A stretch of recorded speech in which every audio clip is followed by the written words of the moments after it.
Good morning, Year 3, Miss Johnson here. Hope you have all had a wonderful weekend.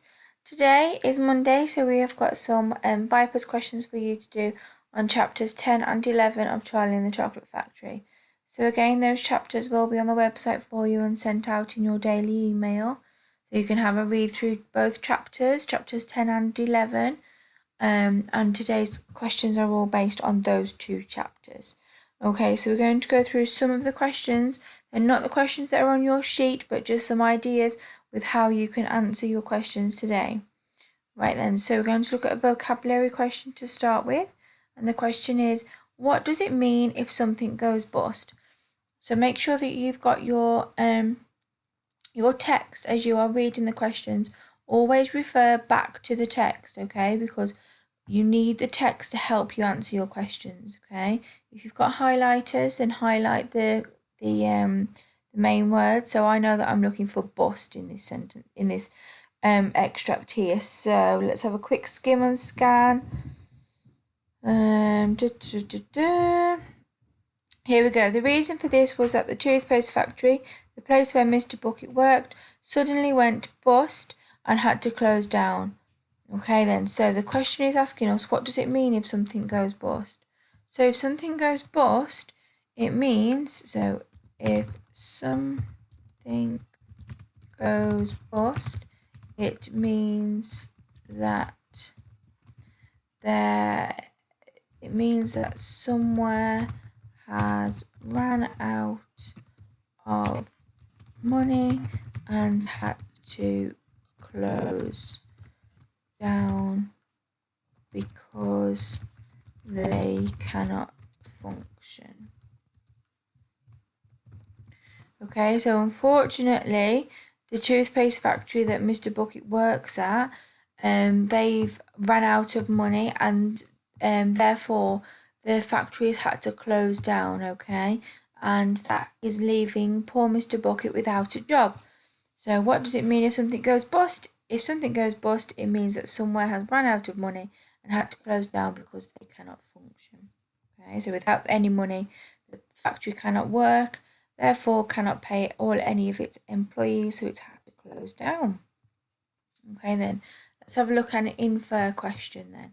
So our inference question is asking us to, why do you think Charlie stood very still? Okay, so it doesn't say that Charlie stood very still, but it does say that he stood motionless, okay? And that means to stand very still. So you've got to know the vocabulary, especially in this question. Okay, then, so why do you think he stood very still? So he used to stand outside Mr. Wonka's giant chocolate factory. He used to lift his small pointed nose high in the air and sniff the wonderful sweet smell of melting chocolate.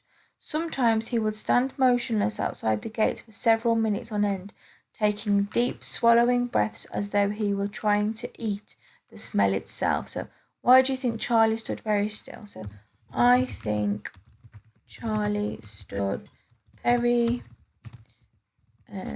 still because he wanted to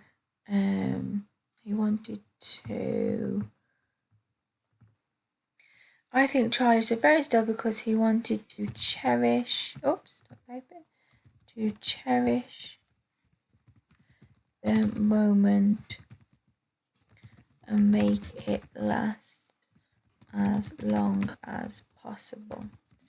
Okay, so we all know that Charlie loves his chocolate, and unfortunately, this chapter is talking about how much the family are really struggling. So Charlie's very weak. He hasn't got a lot of skin, or not a lot of skin, sorry, a lot of fat on him anyway. So he's trying to save all his energy.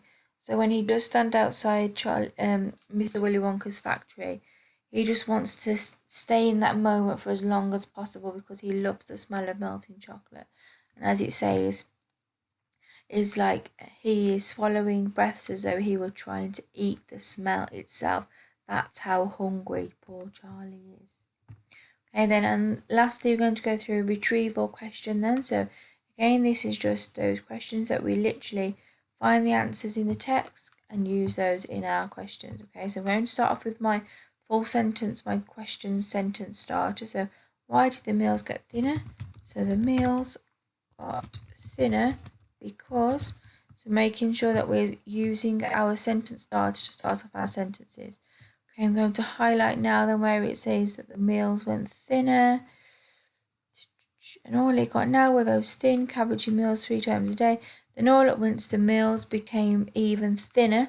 The reason for this was that the toothpaste factory, so we're going back to talking about where Mr. Bucket had worked. So the meals got thinner because Mr. Bucket didn't have a job anymore because the toothpaste factory closed down. This meant that Mr. Bucket had no money coming in. Okay, so unfortunately the toothpaste factory is closed down. So because he hasn't managed to get another job, his wages haven't gone in because he hasn't got a job anymore.